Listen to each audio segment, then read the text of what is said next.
우리는 보통 명령이라고 하면 엄격하다고 생각하고 딱딱하다고 생각합니다. 그래서 누구든지 자기에게 명령조로 말하는 것을 싫어합니다. 그에 비해서 부탁이나 청유라는 말은 좀 더 부드러운 것으로 생각합니다. 그래서 명령하면 안 들을 것도 부드럽게 부탁하면 잘 들어주기도 합니다. 그러면 명령은 언제나 안 좋은 것일까요? 그렇지는 않습니다. 때로는 명령이 부탁보다 더 좋을 때가 있습니다. 더 편안할 때가 있습니다. 더 감사할 때가 있습니다. 그때는 언제일까요? 은혜의 보좌 앞에 나아갈 때입니다. 가난하고 궁핍한 자가 하나님 앞에 기도할 때입니다. 그때 기도하라는 하나님의 명령은 제발 기도해 줄래? 라는 부탁보다 훨씬 더 좋습니다. 내가 너무나 가난하고 누추할 때 상대방의 정중함은 오히려 나의 의지를 약하게 만들 수 있습니다. 그러나 명령은 가난하고 누추한 내가 상대방 앞에 나아가는데 전혀 부담이 없게 해줍니다. 이제 여러분이 이 말을 좀 더 이해하기 쉽도록 풀어서 말씀드리려고 합니다. 먼저 아무 명령도 없이 상대방에게 나아가는 것의 위험에 대해서 말씀드리겠습니다. 고대 페르시아 제국의 왕후였던 에서더에게는 고민이 있었습니다. 제국 안에 실제로 급부상한 인물이 있었는데 그는 교만하고 악한 하만이라는 사람입니다. 그 사람이 제국 안에 있는 유대인들을 몰살하려는 계획을 세우고 왕의 허락까지 받았습니다. 전국에 방이 나붙었습니다. 에서드는 유대인이었습니다. 하만은 왕후가 유대인인 줄은 꿈에도 몰랐을 것입니다. 에서드는 그 소식을 듣고 그 방이 붙은 내용을 듣고 마음이 아팠습니다. 양부 모르드게는 에서더에게 동족을 구원하기 위해서 왕 앞에 나아가 사정을 말하라고 했습니다. 에서더에게는 갈등이 있었습니다. 어떤 주저함이 있었습니다. 왕 앞에 나아가 하만의 악한 계획을 알리는 것은 100번 옳은 일인데 그렇게 하려면 큰 위험을 감수해야 했습니다. 당시 페르시아 제국에는 황제를 암살하려는 시도가 많았습니다. 모르드게가 궁중 일기에 기록된 것도 왕을 암살하려는 음모를 사전에 발견하고 고하였기 때문이죠. 시대의 상황이 그러했기 때문에 그 당시 법에는 누구든지 부름을 받지 않고 왕 앞에 나가면 죽임을 당하게 되어 있었습니다.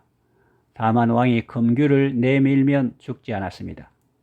그러니 왕의 부름을 받지 않고 왕 앞에 나아간다는 것은 모험이었습니다. 죽음을 각오하고 나아가야 했습니다.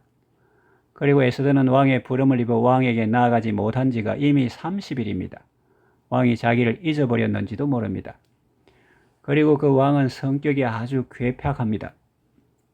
왕후 와스디가 폐위된 것도 왕의 급한 성격 때문입니다.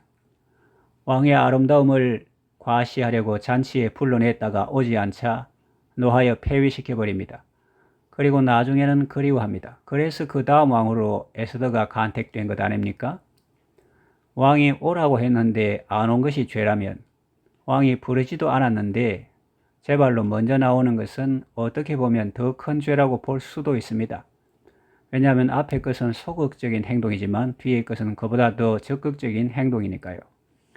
그러니 에스더가 왕 앞에 나아가는 것은 얼마나 두렵고 떨리는 일이었겠습니까? 한치 앞을 내다볼 수 없는 그런 답답함과 두려움 속에서 나아갔을 것입니다.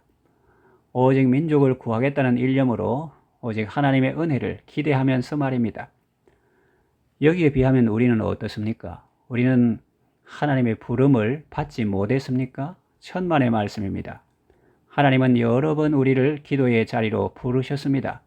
은혜의 보좌 앞으로 확실하게 초청하셨습니다. 그리고 하나님은 괴팍스럽고 변덕스러운 군주가 아니라 선하시고 인자하신 우리의 아버지십니다. 페르시아 제국의 황제 정도가 아니라 천지 만물을 창조하시고 다스리시는 만왕의 왕이시며 절대 주권자십니다. 그분이 우리를 불러주셨습니다. 네게 어려운 일이 있을 때 내게 나오면 내가 다 들어주겠다라는 약속의 말씀만 들어도 얼마나 감사합니까? 성경에는 이런 약속의 말씀들이 가득합니다.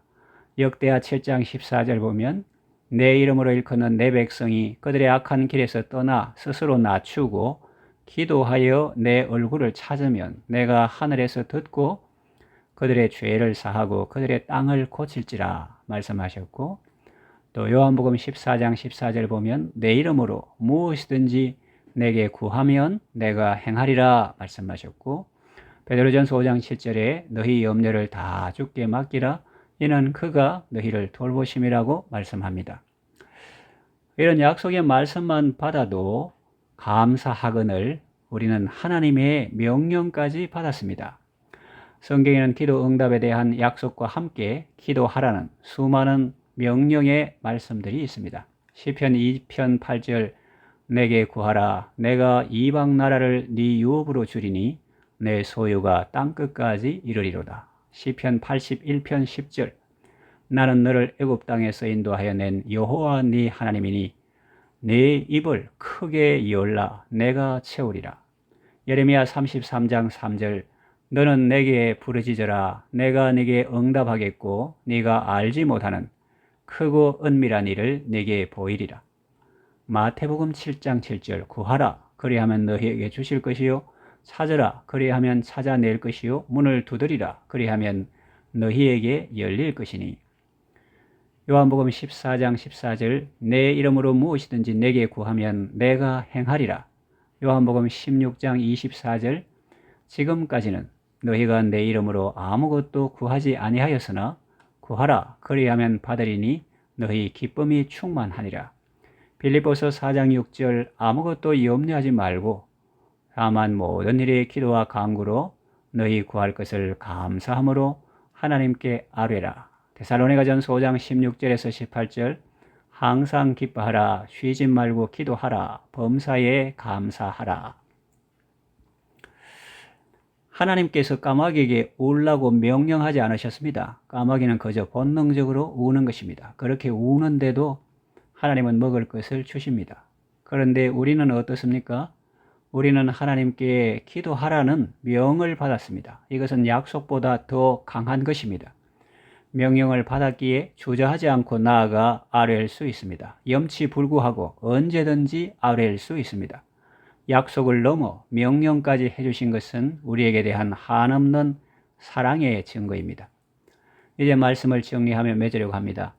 까마귀 새끼가 아무런 명령도 없이 그 어떤 보장된 약속의 말씀도 없이 그저 본능적으로 울기만 해도 구원을 받았는데 하물며 보정수표와 같은 약속의 말씀을 가지고 또 기도하라는 명령서까지 가지고 있는 우리가 기도하지 못할 이유가 뭐가 있으며 응답받지 못할 이유가 뭐가 있겠습니까?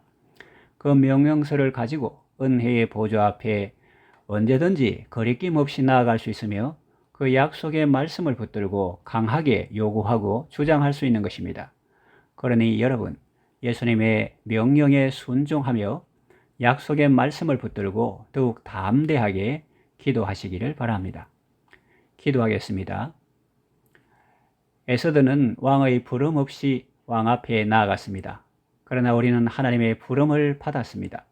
까마귀 새끼는 본능적으로 울기만 했는데도 먹을 것을 얻었습니다. 우리는 보정수표와 같은 약속의 말씀을 받았고 기도하라는 명령서까지 가지고 있습니다. 은혜의 보좌 앞에 거리낌이나 주저함 없이 나아가 감사하며 아뢰게 하소서. 예수님의 명령을 받들어 더욱 담대하게 구하게 하소서. 예수님의 이름으로 기도합니다. 아멘.